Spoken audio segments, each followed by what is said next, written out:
Subscribe to our channel for more heartwarming transformations.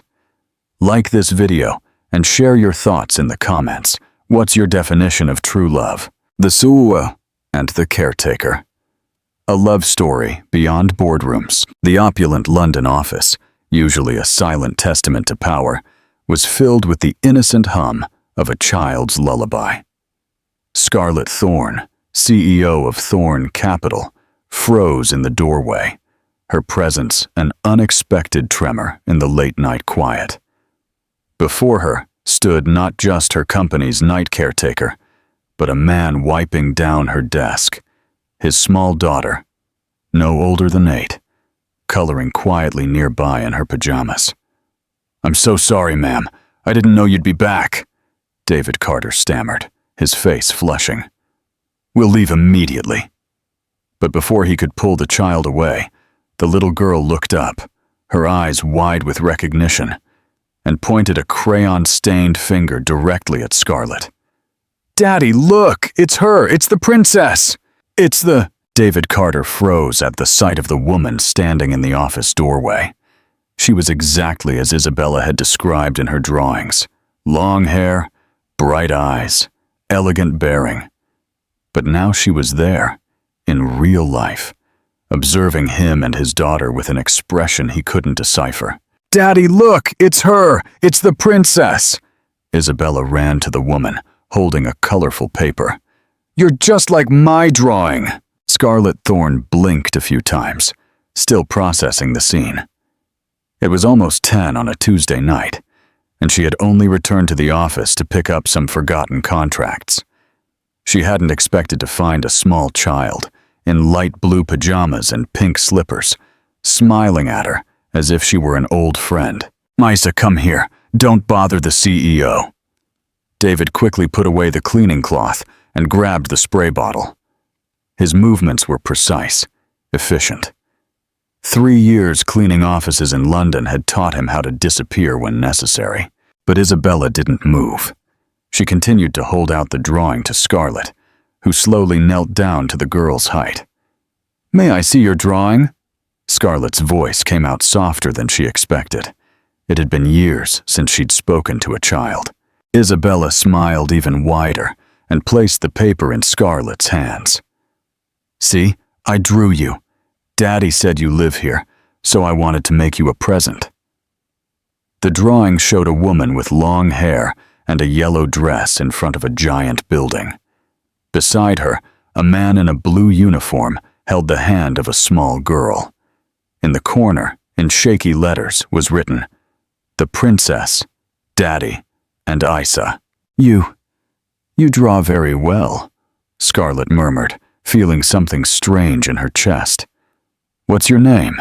"Isabella, but everyone calls me Isa. And what's your name?" "Isabella," David interrupted firmly. "Let's let the CEO work." Scarlett looked at him for the first time since entering the room. A tall man, about 30, well-trimmed beard, but simple clothes. His eyes held an intensity that made her uncomfortable. They weren't the eyes of someone who easily bowed. "You don't have to leave," she said, still holding the drawing. "I just came to pick up some papers." "You must be tired, ma'am. We don't want to disturb you." "You're not disturbing me." Scarlett stood up, but continued to look at Isabella. "Do you always come to work with your father?" "Only when Mrs. Davies can't look after me. She's our neighbor, but sometimes she gets sick." Isabella spoke naturally, as if it were the most normal thing in the world. "I like coming here. Every room has a different story." "A story?" "Yes, that room over there is a castle where a king lives, who only talks by shouting on the phone. The room at the end of the corridor is a spaceship, and your room—" Isabella looked around, her eyes sparkling. "Your room is where the princess keeps all her treasures." Scarlett followed this girl's gaze. Her glass desk, the paintings on the walls, the city view from the enormous windows. She tried to see everything through Isabella's eyes, and for a moment it really did seem like a magical place. "Treasures?" she asked. "Those shiny papers on your desk, and that vase with flowers, and your picture with other important people." Isabella pointed to each item. Daddy explained that you're very smart and take care of people's money. David cleared his throat. Isabella, that's enough. Let's finish the job. But Daddy, I haven't told the princess about Manchester yet. Manchester? Scarlett turned to David. Are you from there? We are, he replied, a little uneasy. We came 3 years ago. My mummy became a star there in Manchester, Isabella said simply. Then Daddy and I came to live here so I could go to a good school. Daddy works very hard to take care of me. The silence that followed was heavy. Scarlett felt that familiar knot in her throat, a sensation she hadn't experienced in a long time. David looked away, but she noticed the way he took a deep breath before speaking. Come on, my princess. We still have 3 rooms to clean. Daddy always calls me princess, Isabella explained to Scarlett. But now that I've found you, we have 2 princesses. David began to push the cleaning cart, clearly wanting to end the conversation. But Scarlett couldn't move. There was something about that little girl, about that family, that made her curious in a way she hadn't felt in years. Isabella, she called, can you leave the drawing with me? You can keep it. I'll make another one tomorrow. You'll be back tomorrow? Only on Thursday. Daddy works here Tuesday, Thursday, and Saturday. Scarlett stored that information, not knowing quite why. When David and Isabella left the room, she was left alone, holding the colorful drawing. For the first time in months, she truly smiled. Outside, David held Isabella's hand as they walked down the corridor. Daddy, did you like the princess? She seems kind, David replied, choosing his words carefully. I knew she was good. Bad people don't have sad eyes. David stopped walking. Sad? Yes, just like yours when you think of Mummy. He knelt to his daughter's height, gently touching her small face. You're very clever, you know. Daddy? Yes, I think the princess is lonely.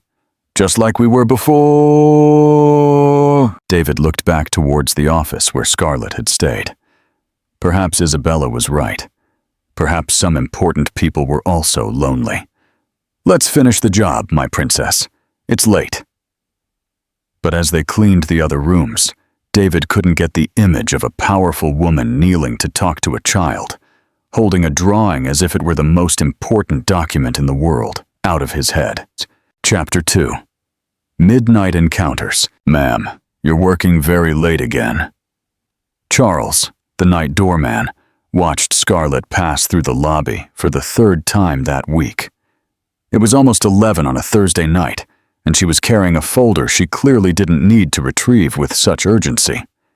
I have an important meeting early tomorrow, she lied, pressing the elevator button. On the 40th floor, Scarlett walked slowly down the corridor. The cleaning lights were already on, and she could hear a child's voice humming a song she didn't recognize. White-winged dove, flying like a mail plane. Isabella was sitting at the reception desk, coloring in a new book, while David vacuumed the carpets in the meeting room. Good evening, Scarlett said, stopping in front of the girl. Princess! Isabella jumped from her chair, scattering her pencils. You're back? I came to get some contracts. Scarlett knelt, already getting used to that position. That was a beautiful song you were singing. Daddy taught me. It's by an old artist from Manchester, just like us. David appeared at the door of the room, turning off the vacuum cleaner. He wore the same blue uniform of the cleaning company, but Scarlett noticed it was always impeccable, as if he cared about making a good impression. Good evening, ma'am. Sorry about the noise. It wasn't noise. The music was beautiful. Scarlett looked at Isabella.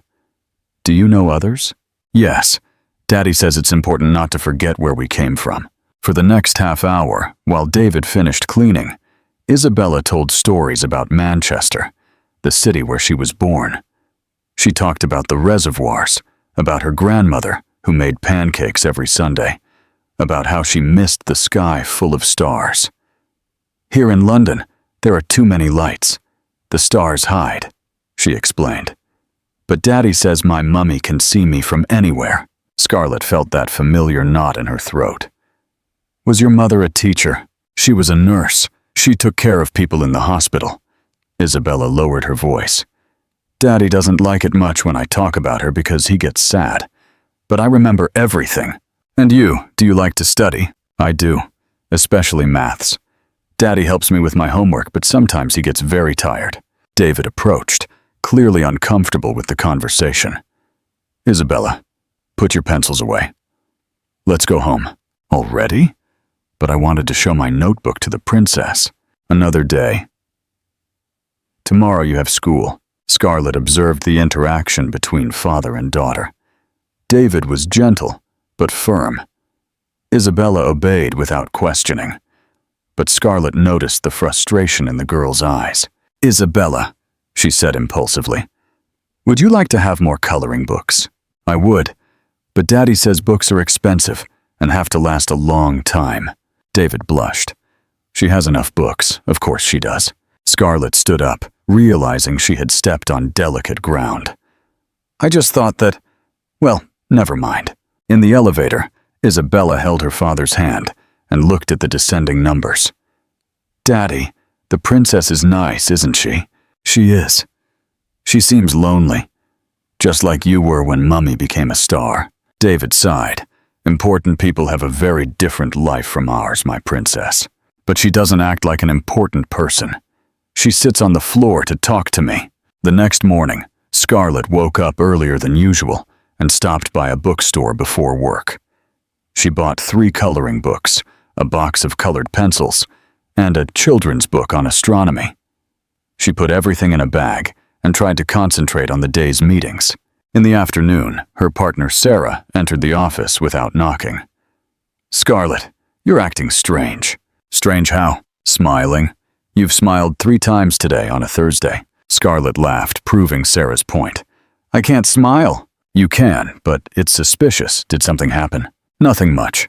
I just met an interesting person. A man? A child. Sarah frowned. You? A child? Since when? Since I discovered that children can be smarter than most of the adults I work with. That night, Scarlett went up to the office with the bag of books. David was cleaning the windows, and Isabella was doing her homework at the reception desk. Hi, Princess. Isabella ran to greet her. You're back again? I brought something for you. Scarlett handed over the bag, trying to appear casual. Isabella's eyes widened when she saw the books. For me, really? Of course. Every princess needs books. Daddy, look! The princess brought books! Isabella ran to show David, who dropped the cleaning cloth and approached. You shouldn't have, he said, his voice tense. She already has school supplies. They're not school supplies, they're presents. Scarlett tried to keep her tone light. Isabella told me she likes stars. There's a book about constellations. Constellations? Isabella flipped through the book, marveling. Daddy, it has pictures of the stars. David looked at Scarlett with an expression she couldn't interpret. Gratitude? Distrust? Perhaps both. Thank you, he said finally. But it can't become a habit. It won't. But for the next 2 weeks, Scarlett found excuses to go up to the office every Thursday. Sometimes, she brought a snack for Isabella. Other times, she simply chatted while David worked. She discovered that the girl was curious, intelligent, and, surprisingly, mature for her 8 years. One night, Isabella had a cold and was coughing heavily. Daddy, my throat hurts. David stopped cleaning, immediately touching his daughter's forehead. You have a fever. It's nothing serious. Isabella tried to smile. It'll pass tomorrow. No, it won't. Let's go home. David began to pack up the materials quickly. But you haven't finished work. Work can wait. You can't. Scarlett, who had arrived a few minutes earlier, observed the scene. David was a dedicated father, but she could see the worry in his eyes. A single father, working at night, without health insurance. David, she said, can I speak with you? He turned suspiciously. About what? About Isabella. She needs to see a doctor. I know how to take care of my daughter. I know you do. But there's a very good pediatrician at St. Thomas's Hospital. I can call him. No need.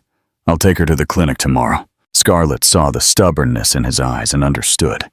It was a matter of pride. David didn't want to be seen as someone who needed favors. All right, she said. But if you need anything, thank you. But we'll manage. Isabella coughed again, harder. David picked her up, and Scarlett felt a pang in her chest, seeing how he held her. Carefully, but with the silent desperation of someone who couldn't afford anything to go wrong. Bye, Princess, Isabella murmured, waving over her father's shoulder. Bye, Isabella. Get well soon. After they left, Scarlett was left alone in the office, looking at the desk where Isabella had left some drawings. One showed 3 people holding hands. The caption, in shaky letters, "My new family." For the first time in years, Scarlett questioned whether money truly solved all problems. Chapter 3. When Worlds Collide. Daddy, she's not getting better. David looked at Isabella, who was lying on the sofa bed in the small apartment they shared in Camden. It was already 2 in the morning on Friday, and his daughter's fever had risen. She was coughing incessantly, and he didn't have money for a private doctor. "I'm taking you to the public hospital right now," he said, grabbing a wet towel to cool her forehead. "No, Daddy, you have to work tomorrow. If you lose your job, forget it. You're more important." David was dressing Isabella when the doorbell rang. It was almost 3 in the morning. "Who could that be?" "Mr. Carter, it's me." "Scarlett." He opened the door, surprised. Scarlett was in the hallway, holding a medical bag, accompanied by a middle-aged man in a lab coat. "What are you doing here, ma'am?" "Charles gave me your address. I brought Dr. Miller. He's a pediatrician." David looked at the doctor, then at Scarlett. "I didn't ask for this. I know you didn't ask, but Isabella needs proper medical care." "Daddy," Isabella's weak voice came from the sofa. "It's the princess." Dr. Miller stepped forward. "May I examine the girl?" No strings attached. David hesitated. His pride told him to refuse, but the fear of losing Isabella spoke louder. "You can come in." The apartment was small, but clean. One room served as living room and bedroom, with a tiny kitchen. Scarlett noticed the details. Carefully stacked books, Isabella's drawings taped to the wall, a framed photo of a beautiful woman, certainly Isabella's mother. "Hello, Princess," Dr. Miller said, approaching Isabella. "I'm just going to take a quick look, okay?" While the doctor examined Isabella, David and Scarlett stood in the kitchen. The silence was heavy. "Why did you do this?" he asked finally. "Why do I care? You don't even know us, ma'am." "I know enough." Scarlett looked around. "You left an entire life in Manchester to come here. How do you know?" "Isabella told me. About your wife. About how you decided to start over after she died." David leaned against the sink, tired. "Myra was a nurse. She earned more than me. When she died in the accident, I realized Isabella needed more opportunities than Manchester could offer." "And you? What did you do there?"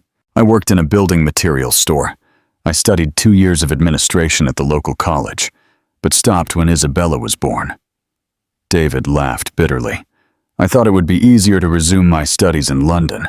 And it wasn't? 3 different jobs, impossible hours, a child to take care of. No time or money left for anything else." Dr. Miller appeared in the kitchen. "It's a respiratory infection. Nothing serious, just, but she needs antibiotics and rest."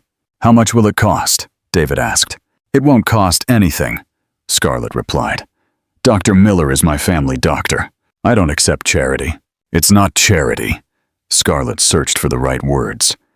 "It's an investment in people I admire." David looked at her with intent. "Why are you helping us? What do you want in return?" The question caught Scarlett unprepared. What did she want? 6 months ago, her life was spreadsheets, meetings, and profits. Now she was at 3 in the morning in a cleaner's house, paying for a doctor for a child she had known for a few weeks. I don't know, she admitted. Perhaps you remind me of who I used to be. Before what? Before I became the woman my competitors fear. Dr. Miller left the medicines and left. David gave Isabella the first pill, and she fell asleep soon after. Scarlett offered to make tea, and they ended up talking until dawn. Do you have family here? David asked. My parents live in Birmingham. We don't talk much. Why? Because they don't understand my choices. They think a woman should marry, have children, live a normal life. Scarlett took a sip of tea. And you? Do you have family in Manchester? My mother. She wanted me to stay. Said Myra wouldn't have wanted me to leave. But you came anyway. For Isabella. She's smart, Scarlett. She deserves more than I can give. You already give a lot. I give what I can, but it's not enough. Scarlett observed him. David was a man of integrity, hard-working, dedicated. How many executives did she know with half his character? David? Yes. What if I told you there's a way for you to resume your studies? He looked at her with suspicion.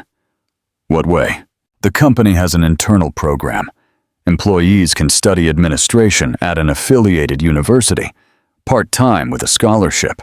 I'm not an employee of your company, but you could be. I need someone to supervise building maintenance. Someone trustworthy. David shook his head. I can't accept. Why not? Because I don't want Isabella to grow up thinking things fall from the sky. Nothing is falling from the sky.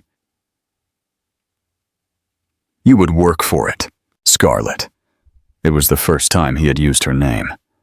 You are a good person, but our worlds are very different. Maybe it's time to mix worlds. In the following weeks, Scarlett began to change her routine. She left the office earlier, spent Saturdays with David and Isabella. They took the girl to London Zoo, where she was enchanted by the animals. They went to Regent's Park, where Isabella ran among the trees, while David and Scarlett talked about everything and nothing. Daddy, Isabella said one afternoon as they ate ice cream in the park. Can Auntie Scarlett come for dinner at our house? David almost choked. Isabella, please! I promise I'll help cook. Scarlett laughed. I'd love to, but your father needs to agree.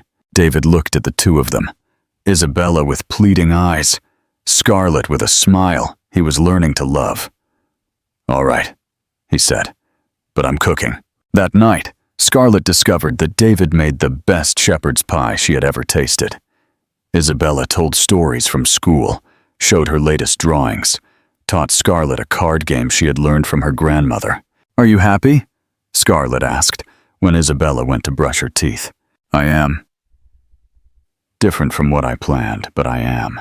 And if you could change anything, David thought, I'd like Isabella to have more opportunities. Better school.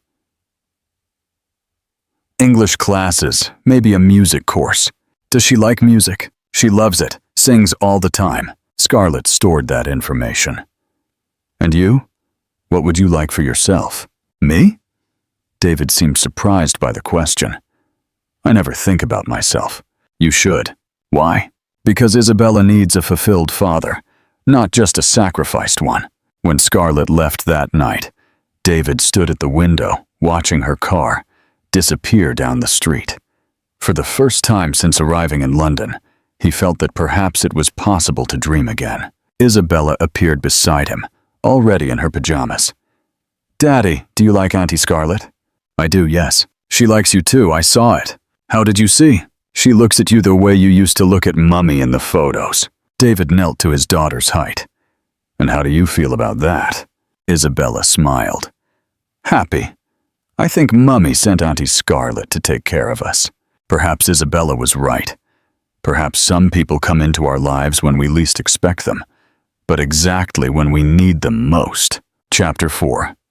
Pride and Prejudice. David, did you enroll in the administration course? Scarlett asked during lunch at a small restaurant near the building where he worked. It was a Saturday in September, 3 months after they started meeting regularly. Isabella was at a school birthday party, and they had decided to enjoy a few hours alone. I did, yes. I start on Monday. David stirred his plate of food, avoiding her gaze. It's going to be tough. I work Monday to Saturday nights. Class is Tuesday and Thursday mornings. And Isabella? Mrs. Davies will be with her on those days. We've already discussed it. Scarlett smiled. That's good. You deserve this opportunity. Scarlett. David hesitated. Did you have anything to do with the scholarship? Why do you ask? Because when I went to enroll, I found out there was already a full scholarship approved in my name. Strange, isn't it? Scarlett blushed slightly. Perhaps you're more qualified than you think. Or perhaps a certain CEO called the university. David, don't lie to me. His voice was firmer now. You paid for it, didn't you? Scarlett sighed. I did, yes, but not as a favor, as an investment. Investment? David dropped his fork. For God's sake, Scarlett, I'm not your social project. It's not that. Then what is it? David stood up, attracting curious glances from other customers. Do you think you can buy people? I never said that. You didn't have to. Your actions speak for themselves. David took out his wallet. How much is the monthly fee? £800. 1,000? David, sit down. Let's talk. No, I'm going to pay my own tuition, all of it. With what money? The question came out harsher than Scarlett intended. David stopped, looking at her with an expression she had never seen before. With the money I earn working, he said slowly. Just like we've always done. I'm sorry, I didn't mean to imply. Yes, you did. You meant I can't afford it. And you know what else? You're right. I can't. But I also don't need you to solve my life. David placed £50 on the table. He left the restaurant, leaving Scarlett alone with the feeling that she had ruined everything.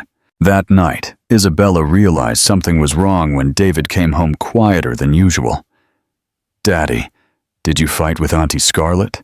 Not exactly fighting. We just disagreed on some things. About what?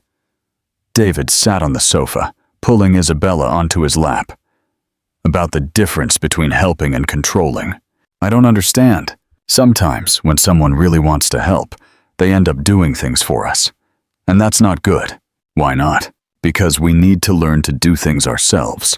Otherwise, we'll never grow. Isabella thought for a moment. But Auntie Scarlett just wants you to study, just like you want me to study. It's different, my princess. Why? David didn't know how to answer. Perhaps it wasn't so different after all. On Monday, David started classes.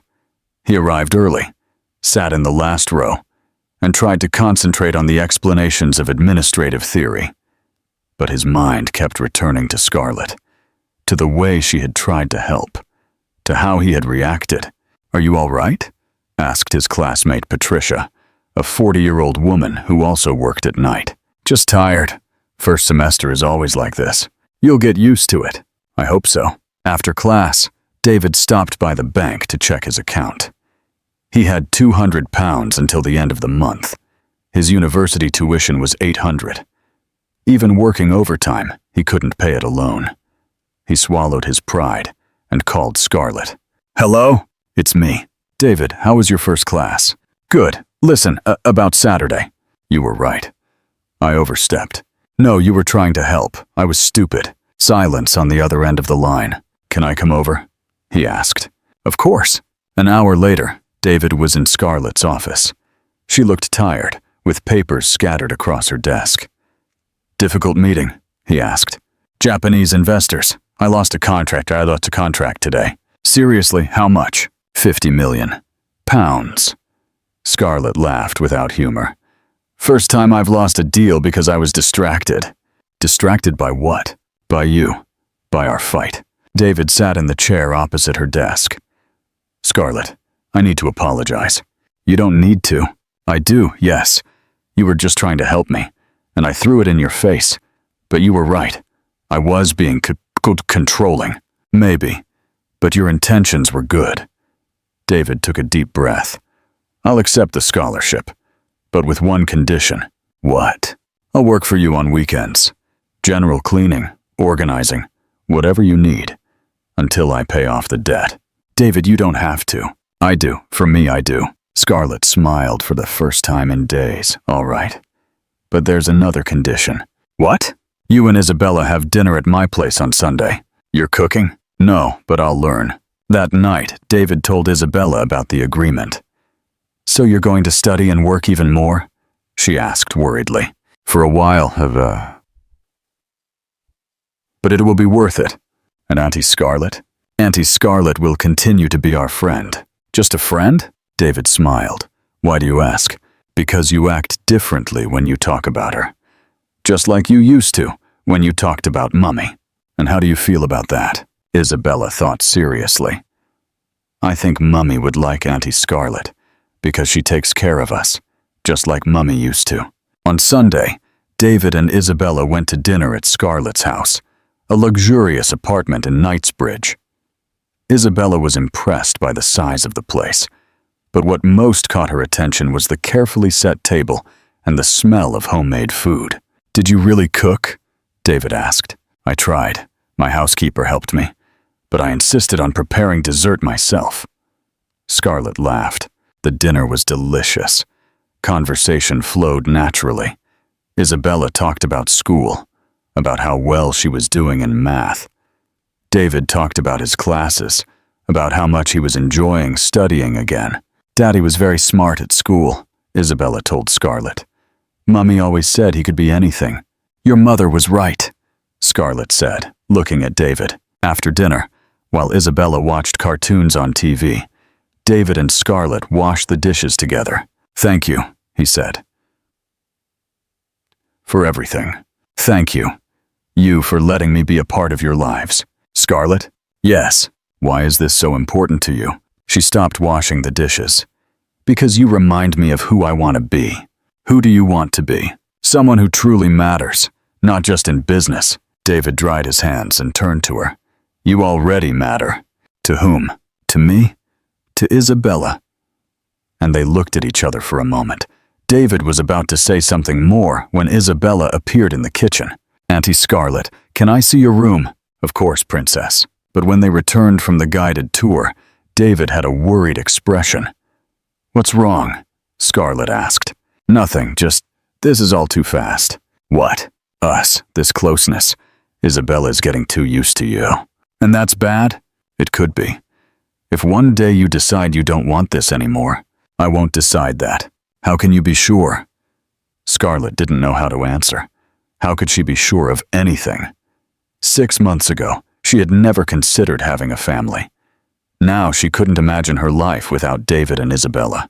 I can't, she admitted, but I can try. Try to be the person you deserve. David looked at her with an intensity that made her blush. You already are, Scarlett. You just need to believe it. When they left that night, Scarlett was left alone in the large, silent apartment. For the first time, the surrounding luxury seemed empty. What did she really want in life? The answer came with the image of Isabella smiling as she showed her drawings, and David patiently explaining math homework. She wanted a family. She wanted David and Isabella. She wanted to be part of something bigger than profits and spreadsheets. The question was, did they want her too? Chapter 5, When Love Makes Headlines. Daddy, people are taking pictures of us. David looked around Hyde Park, where they had taken Isabella for a bike ride on a Sunday afternoon in November. There really was a man with a large camera, trying to be discreet behind a tree. Let's go, he said, taking Isabella's hand. But Daddy, I haven't finished riding yet. Another day, my princess. Scarlett, who had arrived a few minutes earlier, noticed the tension on David's face. What's happening? There's a photographer there. I think he's following us. It can't be. No one knows about... Scarlett stopped, realizing she might be naive. Let's go to my house. On the way, Isabella fell asleep in the back seat of the car. David and Scarlett talked in low voices. Has this been happening for long? She asked. I started noticing last week. Yesterday there was someone at the university gate. David, I'm so sorry. I never thought that. It's not your fault. You're a public figure, but we're not. On Monday, the bomb dropped. Infamous gossip magazine featured a cover story. Millionaire CEO and the single father. True love or marketing ploy? The photos showed Scarlett, David, and Isabella in the park, at the zoo, entering her house. The article speculated about the social difference between them, questioning both their intentions. A source close to the businesswoman reveals, Scarlett has always been calculating. This relationship with a simple man could be a strategy to improve her public image, which was tarnished after mass layoffs last year. David read the magazine during his university break, his stomach churning. Classmates whispered and looked at him curiously. "Is it true?" Patricia asked.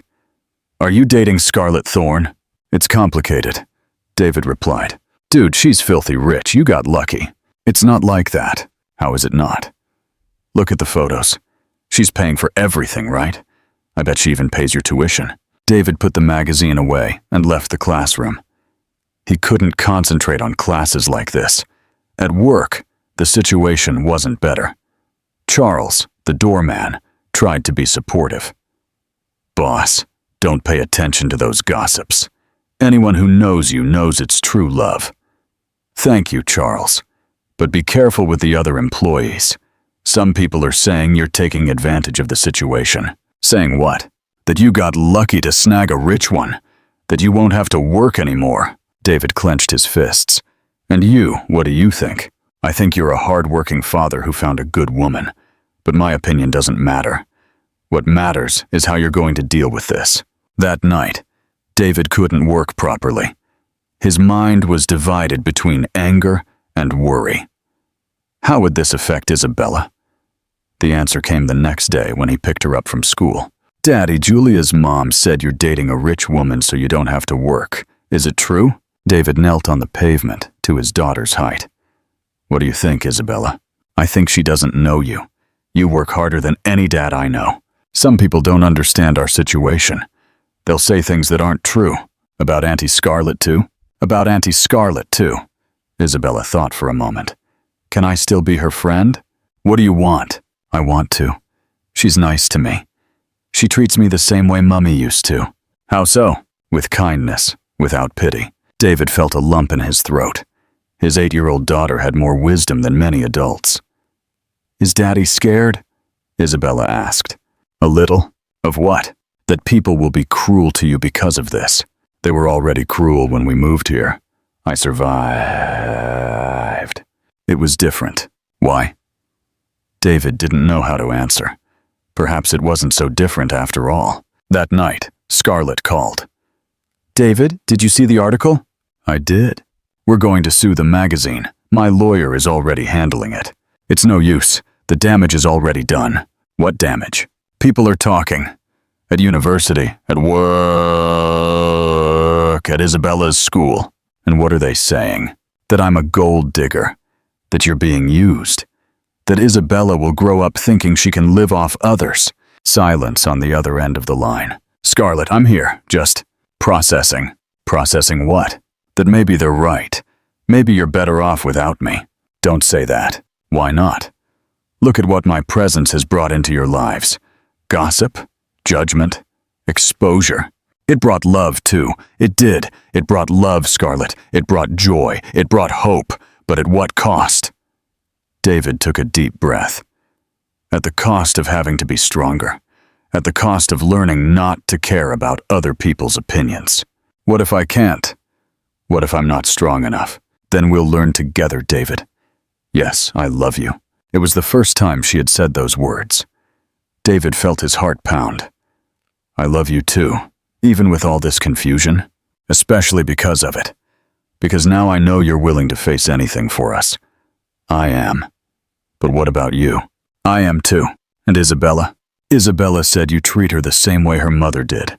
With kindness. Without pity. That's how she deserves to be treated. And that's how I know you're the right person for us." The next morning, David made a decision. He entered the classroom with his head held high. He greeted his colleagues normally. When someone made a joke about a rich lady, he replied, "Scarlett is an incredible woman. I'm lucky to have her in my life. But dude, she's a millionaire and I'm a hardworking man, a dedicated father. a diligent student. Any intelligent woman would see value in that. But the social difference, it exists. So what? Love has no social class. Patricia smiled. Well said. I spoke the truth, but the pressures continued. The following week, more articles came out. Photos of Scarlett entering the building where David worked. Speculation about marriage.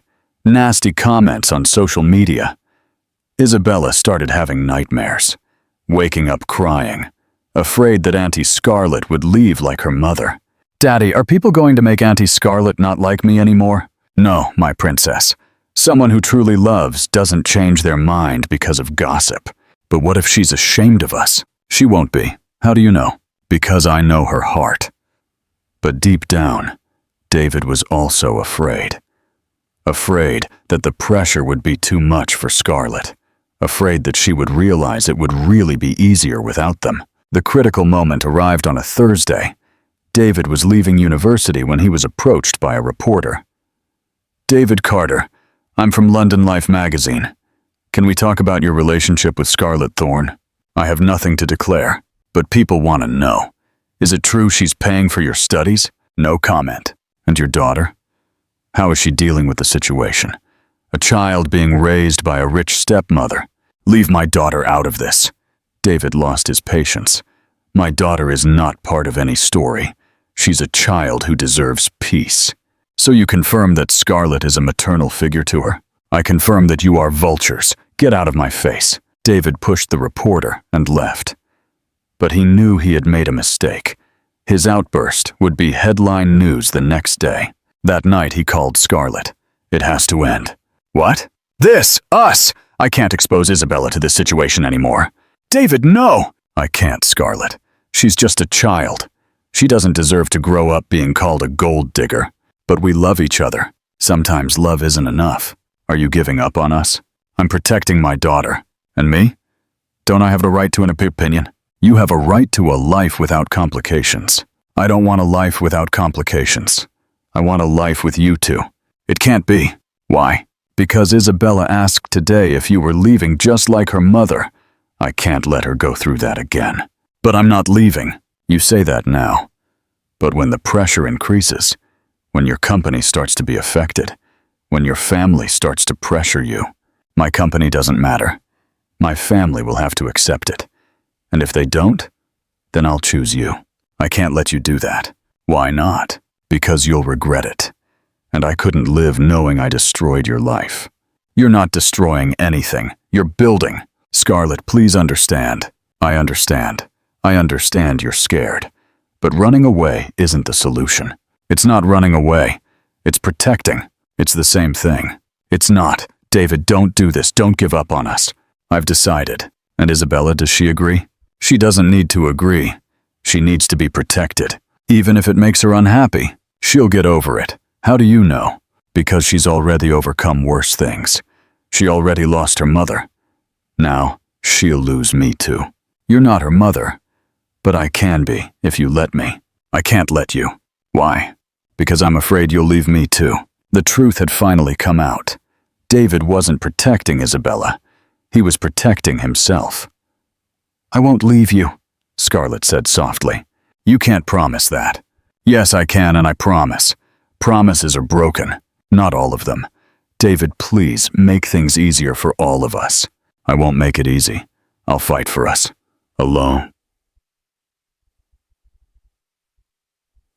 If necessary. You don't have to. It's over. David hung up the phone, feeling as if he had ripped out his own heart. But it was the right thing to do. It had to be. Or was it? Chapter 6. Second chances and new beginnings. 3 months had passed since David decided to end his relationship with Scarlett. January had arrived with London's stifling heat, but nothing compared to the emptiness he felt in his chest.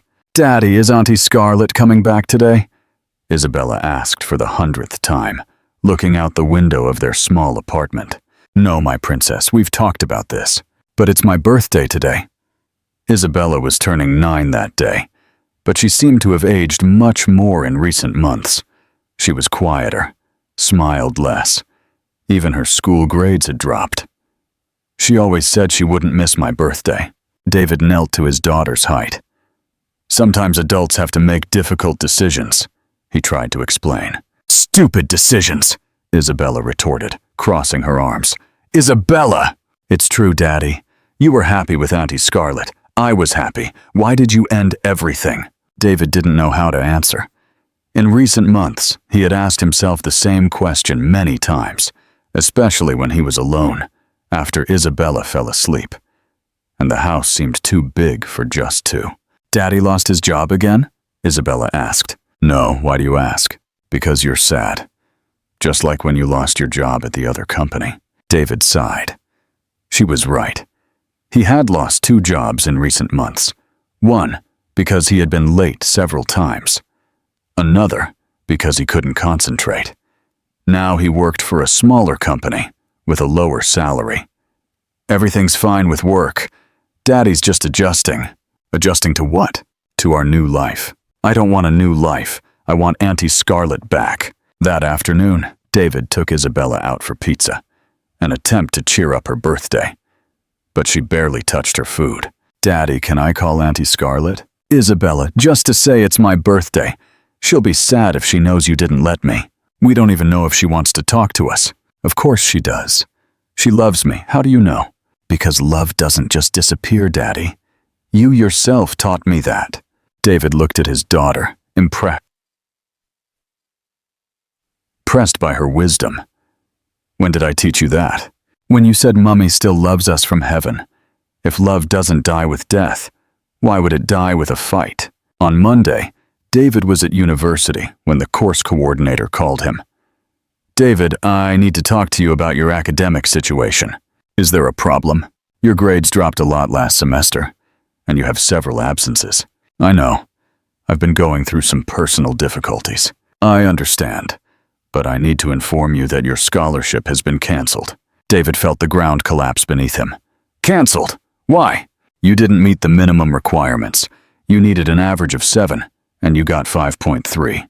Can I catch up? You can, but you'd have to pay the tuition fees until your grades improve. How much? £800 a month. David did the math mentally. With his current salary, it was impossible. Can I think about it? Of course. But if you don't re-enroll by Friday, you lose your spot. David left the university feeling defeated. Everything he had fought for was crumbling. And the worst part? He knew that if he were still with Scarlett, she would help him find a solution. That night, Charles stopped to talk to him during work. Boss, can I say something? Of course. You're making a mistake. What are you talking about? About Ms. Thorne. She was here last week. David stopped cleaning. She was here? Yes. Asked about you two. Said she misses Isabella. And what else? She created a program at the company. Scholarships for single parents. Seriously? She sold part of the company to fund it. They say her whole family was furious. David felt a pang in his chest. Why didn't you tell me before? Because you were being stubborn. But now that I've seen how much you're suffering, how I'm suffering. Boss, you're a mess. The girl too, and the CEO. Charles shook his head. She's lost weight, you know?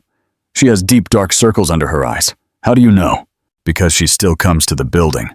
Works late every day. Just like you used to when you met her. David finished his shift on autopilot, his head buzzing. Scarlett still thought about them. She still cared. On Thursday, he was leaving university when he received an unexpected call. David Carter? Yes. This is Robert Green from Green & Associates. I have a job offer for you. An offer? We're hiring a facilities manager. Someone recommended your name. Who? I can't reveal that. But I know you're studying administration and have experience with building cleaning. What would the salary be? £4,000. Contract, health insurance, food allowance. David almost dropped the phone. It was 3 times what he earned. When can I start? Monday, if you accept. I accept. Great. I just need to let you know that our company provides services to Thorne Capital. David swallowed hard. Thorne Capital. Yes, a problem. No, not a problem. Then we'll see you on Monday. David hung up the phone and stood on the pavement. It couldn't be a coincidence. Scarlett was behind this. That night, he talked to Isabella. "My princess, what if I told you that maybe we can see Auntie Scarlett again?" Isabella's eyes lit up. Seriously? Maybe. But first I need to sort some things out. What things? I need to apologize. To whom? To Auntie Scarlett, for being too proud. She'll forgive you. She's good. How do you know? Because she loves me. And someone who loves takes care of you even from afar. On Monday, David started his new job. The company was smaller than the previous one, but modern and well organized. His boss, Robert, was a kind man who introduced him to all the employees. "David will be our new facilities manager. He'll take care of the maintenance of all the buildings where we provide services, including Thorn Capital," a colleague asked. "Especially Thorn Capital. It's our main client." David felt his heart race. He knew he would eventually meet Scarlett. That moment came on Thursday. David was supervising the cleaning of the 40th floor when he saw a familiar figure at the end of the corridor. Scarlett was thinner, as Charles had said. She wore a gray suit that seemed too loose and had dark circles under her eyes that makeup couldn't completely hide. She saw him at the same moment.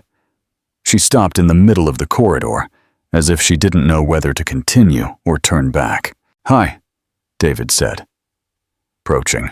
"Hi." Her voice came out weaker than normal. "Are you all right?" "I am. And you?" "I am too." They stood looking at each other for a moment, not knowing what to say. "Thank you," David said finally. "For what?" "For the job." "I know it was you. I don't know what you're talking about." "Scarlett." "All right, it was me. But it wasn't a favor. You're qualified." "Even so, thank you. How's Isabella?" "Missing you. Asks about you every day." Scarlett's eyes filled with tears. "I miss her too." "And me? You broke up with me, remember?" "I remember, and I regret it." "Scarlett." "No, let me talk. I was an idiot. I was scared, and I ruined the best thing that's happened to me since I lost Myra. You were protecting Isabella. I was protecting my pride. Isabella told me that love doesn't die with a fight. She's right. But the problems continue. The press, people. To hell with people. You make me happy. You make Isabella happy. That's what matters." Scarlett wiped her eyes. "Are you sure?" "Absolutely. The question is, do you still want us?" "I never stopped wanting you." "Then let's try again." "Let's." David smiled for the first time in months. "Isabella is going to be ecstatic." "Can I see her today?" "You can, but there's a condition." "What?" "You'll have to let me pay for dinner." Scarlett laughed, a sound David hadn't heard in a long time. "All right, but I choose the restaurant." "Deal. I want to go to the one you took Isabella to for her birthday." "How do you know where I took her?" "Because I asked someone to follow you. I wanted to know if she was okay." "You're terrible." "I am. But I'm yours, and I'm yours." That night, when David arrived home with Scarlett, Isabella ran to hug her with a force that almost knocked her over. "Auntie Scarlett, you're back." "I'm back, and I'm never leaving again." "Promise?" "I promise." "Daddy, you won't send her away again, will you?" "Never again, in fact." David knelt to Isabella's height. "How about we ask Auntie Scarlett if she wants to be an official part of our family?" "What do you mean?" David looked at Scarlett, who watched him with wide eyes. "Scarlett Thorne, will you marry me?" "Daddy proposed." Isabella jumped with joy. "Will you marry me?" David repeated. "Yes," Scarlett replied with tears in her eyes. "Very much. Even knowing I'll give you a lot of trouble, especially for that." "And you, Isabella?" David turned to his daughter. "Do you accept Auntie Scarlett as your new mother?" "I accept. Can I call her Mum?" "You can," Scarlett said, kneeling down too. "It would be an honor to be your mum." "Mum Scarlett," Isabella affirmed. "I like that." "I like it too." That night, after Isabella fell asleep, David and Scarlett talked in the kitchen. "Are you sure you want this?" he asked. "A simple life with bills to pay and normal problems." "I am. By the way, about the bills." "No. No what?" "I won't let you pay our bills. But I want to help." "Then help me by being my wife, by being Isabella's mum, by being part of our family." "And the money?" We'll use it for important things. A trip for Isabella to see Disneyland, music lessons for her, a bigger house for the three of us. A house with a garden? A house with a garden. And a dog? If Isabella wants one. She'll want one. Then we'll have a dog. Scarlett smiled. I never thought I'd be so happy planning a simple life. It won't be simple. It will be ours, even better. David kissed her, feeling that he was finally complete. He had found love twice in his life. First with Myra, now with Scarlett. And Isabella would have the family she deserved. Thank you, he said. For what? For not giving up on us. I would never give up on you. You are my family now. Officially. Officially. And for the first time in months, David fell asleep in peace, knowing he would wake up with the two women he loved by his side. Epilogue. 2 years later. 2 years had passed since David and Scarlett's simple wedding at the St. Michael's Church in Manchester. The ceremony was small, attended by their families, who slowly learned to accept and celebrate that improbable love. Mom Scarlett, can I take Bob to school today? Isabella, now 11, was in the kitchen of their new house, feeding the golden retriever they had adopted 6 months after the wedding. Bob can't go to school, Princess, but he can walk you to the gate, Scarlett replied, preparing her daughter's lunch. Has Daddy come down yet? He has. He's in the office, on the phone with that annoying client from Birmingham. Isabella, you can't talk about clients like that. But he really is annoying. Daddy says it all the time. Scarlett laughed. Isabella's strong personality had developed even further with the security of having a complete family. She was a confident, intelligent girl who spoke fluent English and had discovered a natural talent for the piano. Good morning, family. David appeared in the kitchen, already dressed in a navy blue suit. At 35, he was a managing partner at Green & Associates, the company that now managed the cleaning of 16 commercial buildings in London. I managed to close the Birmingham contract. Yay, does that mean we're going on holiday? Isabella asked, petting Bob. It means we can redecorate your room, as you asked. And paint it purple? And paint it purple. Scarlett watched the interaction between father and daughter, feeling her heart warm. David had graduated in administration with honors, and Isabella was among the top students in her class at the private school she attended, not out of pressure, but out of love for knowledge. And you, my love, how's the nursery project coming along? David asked, kissing Scarlett's cheek. It opens next month. 20 spots for children of employees from partner companies. Scarlett had sold half of her company to invest in social projects. The scholarship program for single parents had already benefited 15 families, and the nursery would be the next step. Her life had gained a purpose beyond profits. Can I help at the inauguration? Isabella asked. I want to play the piano for the children. Of course you can. They'll love it. Mom Scarlett! Yes? Do you think my mummy in heaven is proud of me? It was a question Isabella asked occasionally, always naturally. Scarlett had learned not to be jealous of Myra's memory. On the contrary, she had helped Isabella keep the memory of her biological mother alive. I'm sure she is. You're intelligent, kind, and brave, just like she was. Daddy always says you have Mummy Myra's heart and Mum Scarlett's determination. Your daddy is very wise. David smiled, picking up his work bag. I'll drop you off at school in the office. Isabella, don't forget you have piano lessons today. I won't forget. And you won't forget to pick up the cake for Grandma Davies' birthday, right? Mrs. Davies, the neighbor who had looked after Isabella in the early days, had become an adopted grandmother. It was her birthday that day, and they had organized a surprise party. I won't forget. Scarlett will help me pick it up after work. And don't tell her. It's a surprise. We won't tell, Scarlett promised, hugging Isabella. Now come on, or you'll be late. In the car, on the way to school, Isabella looked out the window at the city that had truly become her home. Mom Scarlett. Yes, my love. Are you happy? Very happy. Why? Because sometimes I wonder. You could have married a rich man like you, with a mansion, yachts, those things. Scarlett looked in the rearview mirror, meeting her daughter's curious eyes. And you think I'd be happier that way? I don't know. It would be easier, right? Maybe. But it wouldn't be love, my dear. True love isn't easy, Isabella. True love is choosing the same person every day, even when it's difficult. Even when you argue. Especially when we argue. Because then we learn to forgive each other. And you never regret it? Marrying your dad? Never. And having me as your daughter? Scarlett stopped the car in front of the school and turned completely to Isabella. You are the best thing that has ever happened in my life along with your father. There is no regret. There is gratitude. Gratitude for what?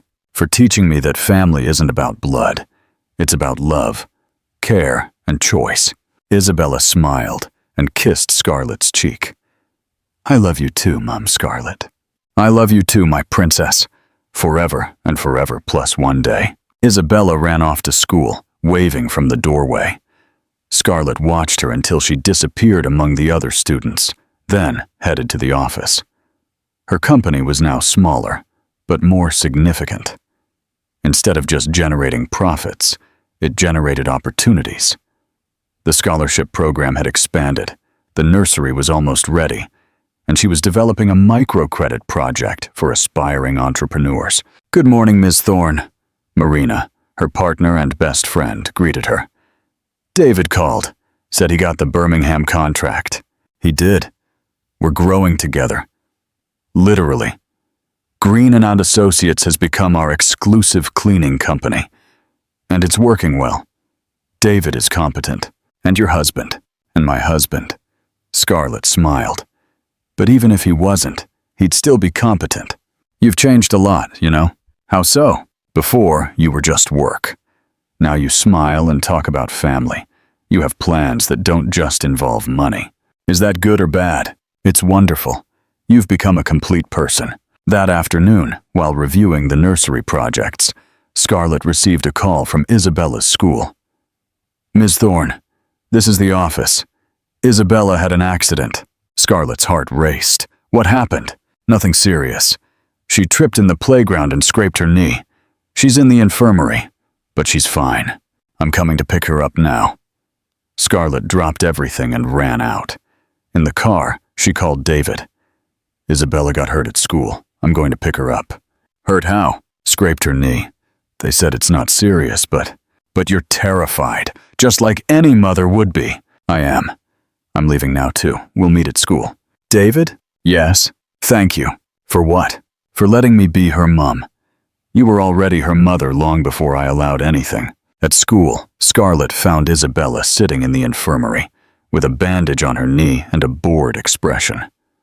Hi, Mom Scarlett. You didn't have to come. It's just a scrape. Let me see. Scarlett examined the bandage, relieved to confirm it was really nothing serious. The nurse said I'm going to have a scar. And you're upset? No. I think scars are cool. It shows we're brave. Who taught you that? Daddy. He said life's scars show we survived battles. David arrived 15 minutes later, breathless from running from the car park. How's my warrior princess? I'm fine, Daddy. I just got a new scar. Scars are marks of courage, he said, kissing her forehead. That's exactly what I told Mom Scarlett. Scarlett observed the interaction between father and daughter, realizing how much Isabella had grown. She was no longer the insecure girl she had met 3 years ago. She was a confident, happy child who faced minor injuries with philosophy. Let's go home, David suggested. Grandma Davies will arrive in 2 hours for the surprise. True, I need to help decorate. On the way home, Isabella talked about her day at school, about how she had gotten hurt trying to help a smaller classmate who had fallen. Scarlett and David exchanged proud glances. They had raised a generous girl. Daddy? Yes. When I grow up, I want to have a family like ours. Like what? With lots of love, and who take care of each other, and who never give up. It can be any kind of family, princess. The important thing is love. I know.